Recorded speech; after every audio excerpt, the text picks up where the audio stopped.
Okay, we're back. This is Math 200. We're looking at the review. It is chapter 7 and 8 test, and we're looking at 23 to 26, and every one of these is on the test. 23, 24, 25, and 26. So all of those made the test. So let's take a look. They said use the quadratic formula to solve the equation and show your work. So again, this would be another one. You don't want to try to type all that into Blackboard. Don't type that into Blackboard. Just write your work on your scratch paper, take a pic of it, and send that to me when you do it. And again, if you want to do that for the entire test, you can do that for the entire test, not just the ones that you are required to show work. You can just send me a pic of all of your work on all of the problems, and I'll grade that like a test instead of you entering it into Blackboard. Just say see scrap paper for the Blackboard answers. All right. So this one, it is based on this. Let me make sure you can see that on camera. You can. This is called the quadratic formula. So any second degree equation could be solved using this. No matter what, no matter how hard or how easy, we could always default to this one. So on some of those, when we were learning how to factor, there were some that with really large numbers. It was like 240. And we had to think of, what multiplied to be 240, but added up to be 23 or whatever it was. And it was a pain because there were so many suspects. In that case, a lot of times we'll default to this. Sometimes when there's a leading coefficient and you have to do the first thing times the last thing, the AC method, a lot of times we'll default to this. This will work every time. This is 100% going to work every time. It's just tedious. There's a lot of steps. And so learning how to factor is more efficient when solving second degree equations. But we use this if it's prime, like this one is prime, or if there's a leading coefficient, then you don't want to do the AC method. That's the default. Or the numbers are really large and it's just too many suspects to look at. All right. So the thing in front of the x squared is a. So a in this case is equal to 5. The thing in front of the x is b. So b is equal to negative 14. It's very important you remember the signs. And then c is the one without anything on it, the constant c. So you take that as a, that is b, that is c, and now it's just plug and chug. You're just putting it into that equation.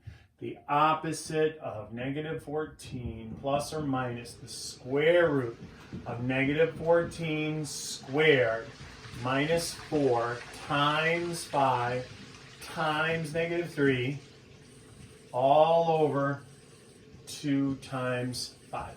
So everywhere where there was a b, there and there, I put negative 14. Everywhere where there's an a, here and here, I put 5.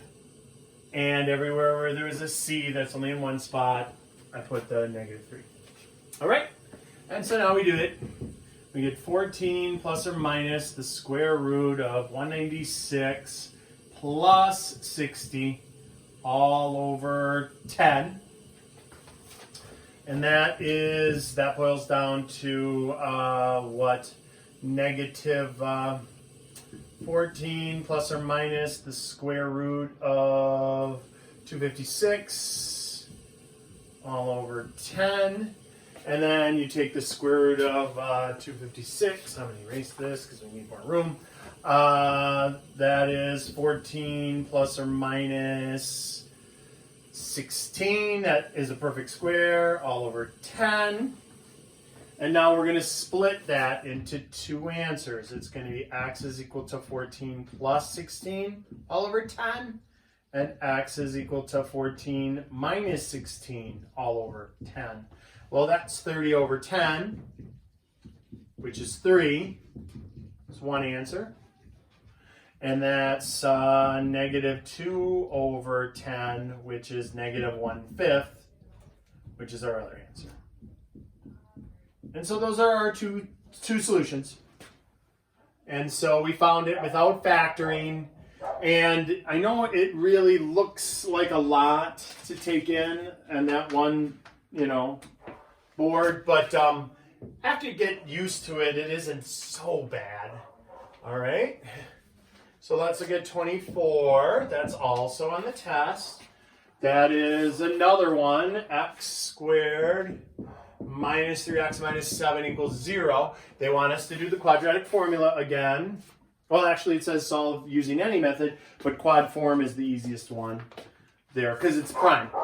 So you look at that. A is equal to 1. Apparently, there's a package being delivered. B is equal to negative 3 if you hear the dogs upstairs. C is equal to negative 7. So we got 1, remember that's in front of the x squared, and then negative 3, negative 7. Now this is prime. So this one we could have factored using the AC method and got those same two answers, 3 and negative 1/5. But this one is prime, so there's no other way to find this answer other than completing the square, which would be a nightmare because we'd have a fractional perfect thing to add to both sides, all right? So let's pop it into our equation. The opposite of negative 3 plus or minus the square root, negative 3 squared minus 4ac all over 2a. That is 3 plus or minus the square root of 9 plus 28 all over 2. That is 3 plus or minus the square root of 37 all over 2. And that's it. That's all she wrote. We're done. We can't do the square root of 37. That's there's no perfects in there. There's nothing to break down. So that's the answer. When you're doing this online, I think they want you to write it like this. 3 over 2 plus or minus the square root of 37 over 2.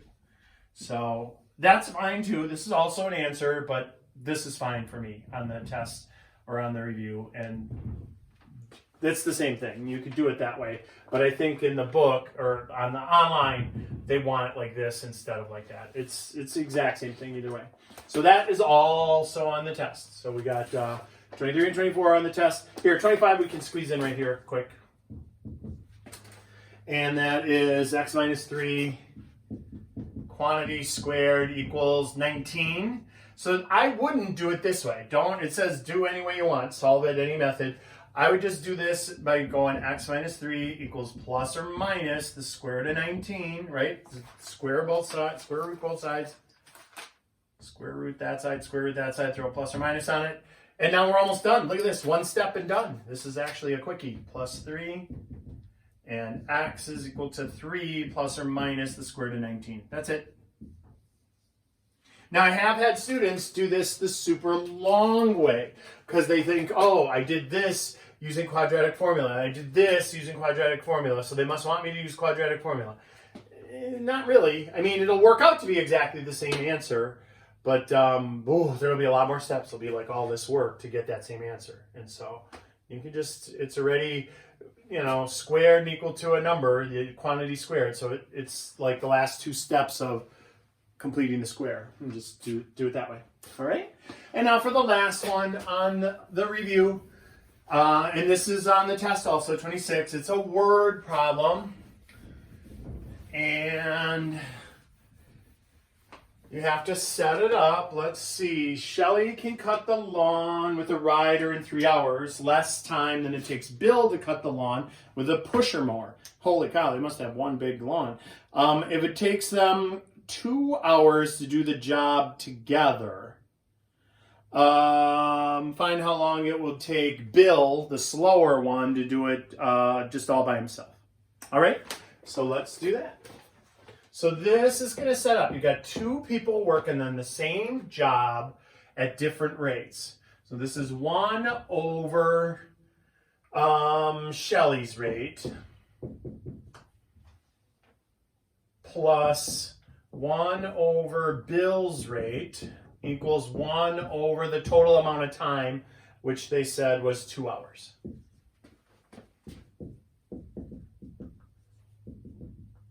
So now let's get this thing into variable land. Shelly can cut the lawn with a rider in 3 hours less time than Bill. So Shelly can do it. If Bill takes X hours, Shelly takes X minus 3 hours. And so there's our setup. And it always works this way. It's 1 over how fast the first person can do it plus 1 over how fast the second person can do it equals 1 over the total time. And so they gave us the total time here. Normally, on the ones in the notes and stuff, they gave us this time, and we had to find how much time it took when they worked together. So this is a little bit of a spin on that one. All right, so we find the LCD. We don't want to work with fractions at all. So we find the LCD. LCD is equal to 2x, x minus 3. And we're going to multiply every one of these terms by that. So 2x, x minus 3, 2x, x minus 3, 2x, x minus 3. I think on the test it's the same problem, but it's a slightly different situation. It's computers working at a bank or something, but it's identical. It's a slower computer and a faster computer. This is Bill and Shelley, so a little more personal. So x minus 3's cancel, the x's cancel, the 2's cancel. So now look at what happens. We have 2x times 1, that's what's left there, plus 1 times 2 times x minus 3 there, and then equals x times x minus 3. This is the problem one, because look, this is pretty easy. This is 2x plus 2x minus 6 equals x squared minus 3x. It's a second degree thing. So look, we combine like terms, and we get everything moved over to this side. So minus 4x, and plus 6 and plus 6. So we have this. We have 0 is equal to x squared minus 7x plus 6. So now we have to factor this or use quadratic formula or complete the square. Don't complete the square.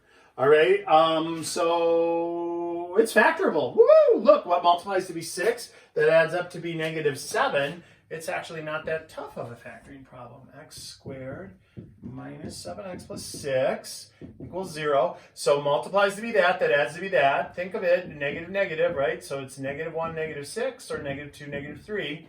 Well, that adds up to negative 5, so that's out. But this first one works.